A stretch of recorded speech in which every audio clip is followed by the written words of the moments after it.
noticed that when I was in the shopping center. I just went to go buy another attachment for these cameras, and they're never ending. Once Everyone you have should it, see, once we get some footage up here, you should just see it. It's like a TV media company would be going, wow, you got some good stuff here, guys.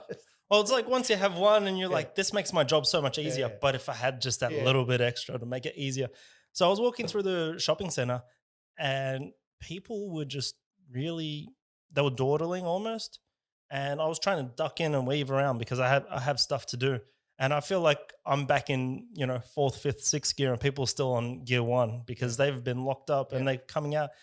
And then you see people just naturally stepping back to allow you to move. And I'm like, you're not going to contract Yeah. COVID if I'm running past you in essence. So just keep doing what you're doing and I'll duck in and out. But there's so many people who are just super cautious, and they almost look at you like you've got the disease. Yeah. And because I'm in gear 5 or 6, they're looking at me going, what's that guy on? Because he's just running through this place. Yeah.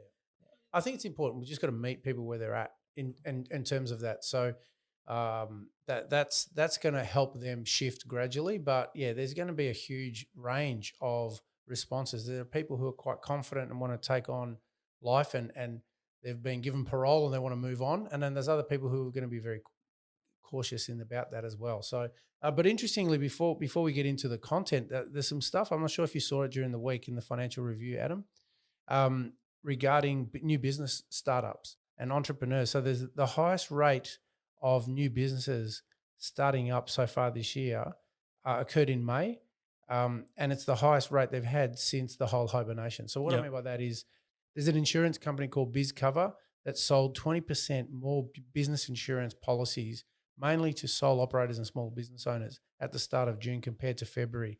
So, and then they had like 20% less cancellations as well. So that doesn't factor in the number of businesses that are working through challenging times and are being supported by government initiatives at the moment until September. But what it does show is there's a trend, particularly in the target group that we're working with and communicating and speaking to specifically, is entrepreneurs, solopreneurs, starting up businesses. There seems to be a trend of people having used this experience as a means of asking themselves different questions and perhaps launching and backing themselves to an adventure of their own. Yeah, and I think it was at the end of podcast 8 or 9. I don't know. I don't have all the notes in front of me, but at the end of that, I was saying, what are you going to do in this lockdown? How are you going to improve yourself? How are you going to build? How are you going to learn social media? How are you going to learn how to run your business? And I think people who are always on the go and they got locked down, they actually had all that extra time that they didn't know what to do with. And they go, this is the time I've been waiting for. This is how I can start my business. Yeah. And that's an awesome fact. I didn't actually see that. I've been getting up early this week, and I'm one of those old school people who likes to actually read a hard copy of a newspaper.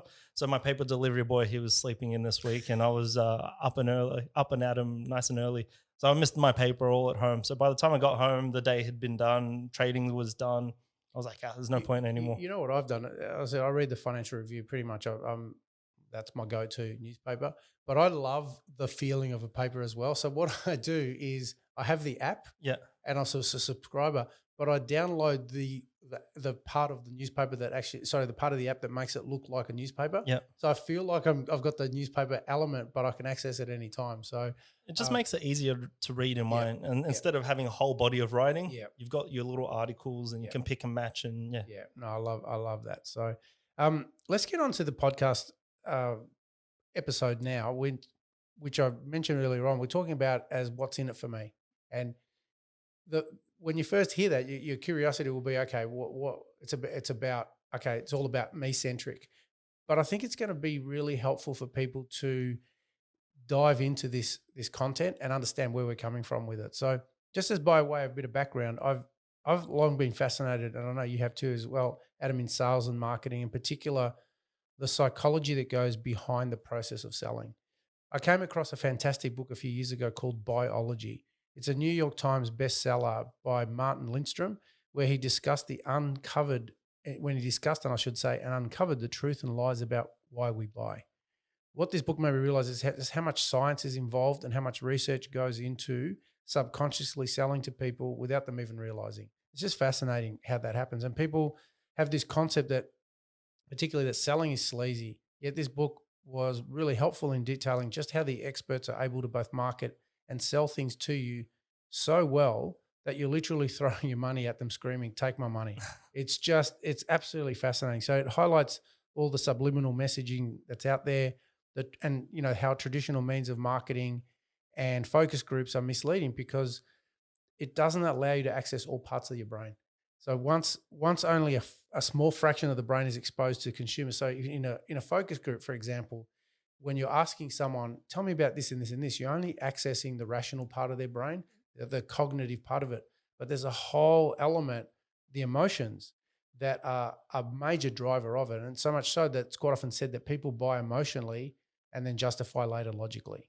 Yeah, I find that 100%. And that's why when people come to me and they go, how do we start our business? How do we build up sales? And I say, well, there's two ways of doing it. And one's bringing up nostalgia, make it relating your product to a good memory people have. And again, that's the 2 points are pretty much one, because when you relate it, you release an emotion. And if it's a positive emotion, people will buy it. So people love remembering happy times. So if you can provide that through your product, go for it. Yeah. And it's really important about understanding the brain's response to advertising, so that when we buy, so much of the research that is now being done is what's called neuromarketing. And it's a new key to help us revolutionize marketing strategies and make it targeted and lasered. So Lindstrom talks about the largest neuromarketing study that was ever conducted. And this is going to be really technical and geeky here, but it involved brain scans using what are called using functional MRI machines, or magnetic resonance imaging, and steady state topography (SST), designed to measure human brain activity. So anybody out there who understands that understands, MRI traditionally is used in diagnostics in the healthcare space. So these guys have taken it to look at the brain and say, what happens to the brain when you talked about emotions, when we um, trigger nostalgia? Which parts of the brains fire up? Yeah. Great, awesome. So if we want nostalgia, how do we get that emotion, and how do we get that linked up to our product and service? Yeah, now it's one of those concepts that were there. Now the research is backing it up. Yeah. Yeah. So the massive takeaways in this study, which I found really helpful, is that having an awareness about which parts of the brain, as I mentioned, light up and how to trigger them, those emotions, means that marketers can largely predict how successful advertising campaigns will be well in advance of doing that. So you can imagine you've got a new product or a service that you want to bring to the market. The testing that's now available as a result of its biology, it's not it's not just a preference. It's hardwired. You can elicit a particular emotion and know whether you're hitting the mark for your consumers or customers. What really I found fascinating about this, and so I compared this also with a classic example in the luxury brand market. So outlined in a book called The Luxury Strategy: Breaking the Rules of Marketing to Build Luxury Brands. It really highlighted just that, how much logical decision making cannot always explain the reasons why people choose to buy products in this range. So many of the brands that are in the luxury category are considered aspirational, meaning that consumers aspire to own them because of what it signifies to them outwardly, how they feel about themselves, and how they want the rest of the world to perceive them. So what we're talking about here are the secondary benefits that people gain and the experience a result of purchasing these branded products and services. So a $600 haircut, for example, from an award-winning hairdresser, a $500 t-shirt from your favorite clothes designer, or $1 million watch are just some examples of this. Yeah, well, like if you look at Elon Musk, one of the most successful, I don't know, whatever, financially successful or revolutionarily successful. If you look at him, he doesn't buy into this stuff, but most of the people do. Yep. He's one of these anomaly people. Like he is an outlier. He is something that's super separate, but most people live for this stuff. Yep. I've got a lot of family members who actually love like getting a brand new, really expensive shirt. It makes them feel really good. Doesn't affect me, but I'll buy really expensive camera stuff. Yeah, well, So there's a yeah. difference. Like, clothes might stimulate them, but for me, it's camera or practical stuff. I'll get the best practical stuff that there is out there. Well, let me give you an example, personal one Yep. as well. And you've mentioned earlier on, cars aren't, you're not, that's not your thing necessarily. I don't mind cars. I actually really enjoy Yep. them.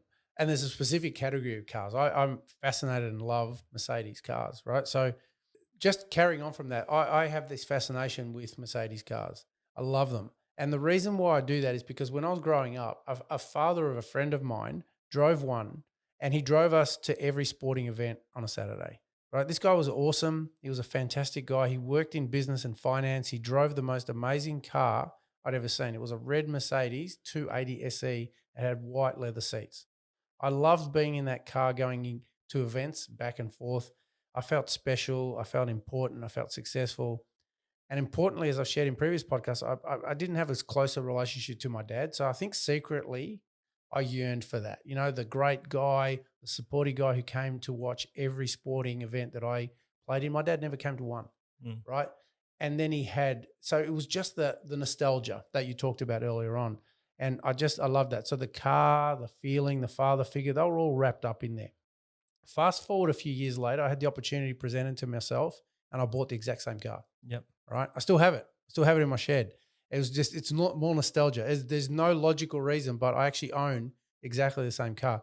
And interesting, since that time, I've been fascinated by Mercedes cars. I'm now on my fourth one. So is this an example of me skyding? No, it's not about that at all, right? That's just, it's about me expressing the emotionality of a decision. So are Mercedes a great car? Absolutely. Are there other luxury brand cars available that are equally good, if not better? Of course, quite often they could be. A lot of people have different preferences. Have I had an opportunity to purchase luxury vehicles since then? Yep. I drove a fantastic Range Rover Sport for quite a few years and traded it in for, guess what? Merc. Another Mercedes, right? So all these other car options don't have the experience, the feelings, the father figure all wrapped up, anchoring me back to the same brand, Yep. right? So to me, am I acting emotionally? 100%, because I'm making an emotional decision, not a logical one. So maybe cars aren't your thing, as you said, Adam, but something else like cameras may be driving your buying decisions. And they could be similar reasons why you make decisions that you didn't even know you're making, but you're making automatically. Yeah, like I like the Canon brand, and that's because one of the first cameras I saw was Canon. So that whether or not it was the best brand, it, it it's already imprinted in my mind that Yep. it is the brand. Yep. And when I bought my first camera years ago, it was a Canon. Mm-hmm.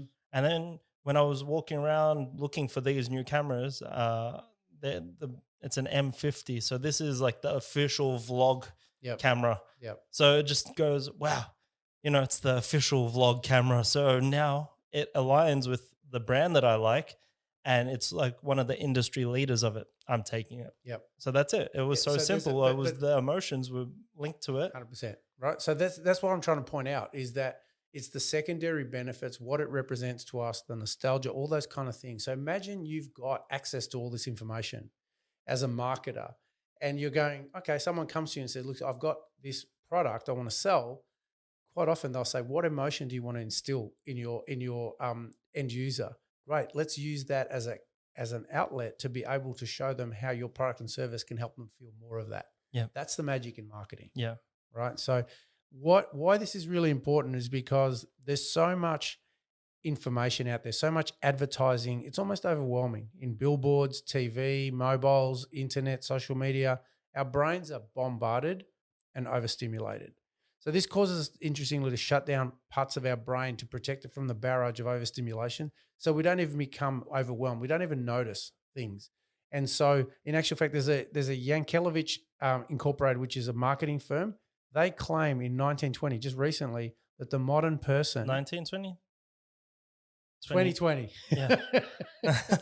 Wow. I was going to say, do we go back in time? We don't. Well, that was 2020. My mistake. So that's actually really funny to actually realize a marketing company in 1920, they're still putting out their horse and buggy. But 2020, my apologies. Thank you very much for bringing that to my attention, Adam. The modern person is exposed to about 5,000 ads per day. Yep. 5,000.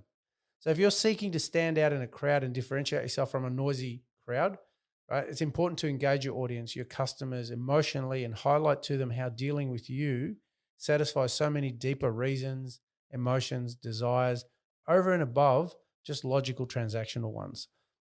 It's using what are called these mirror neurons in your brain, all right? And these are neurons in your brain that allow our feelings or actions to mirror those of somebody else. So have you ever watched a Coca-Cola ad and there's always great looking men and women having fun, enjoying themselves and whatever. And just at the peak of that great experience, they flash up a can of Coke, right? Yep. So they're trying to help you see yourself in that picture, see you, the whole purpose of marketing is to make you realize how horrible and devoid your life is of anything. And, you smash your self-worth.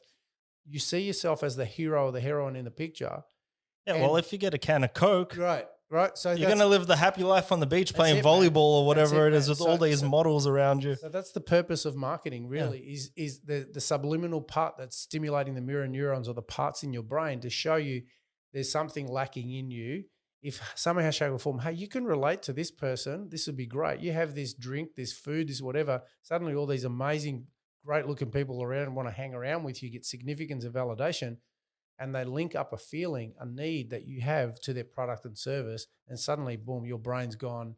I happen to walk through the store and I'm drawn to that product and service. I don't even know why. Yeah, and that's like with Nike.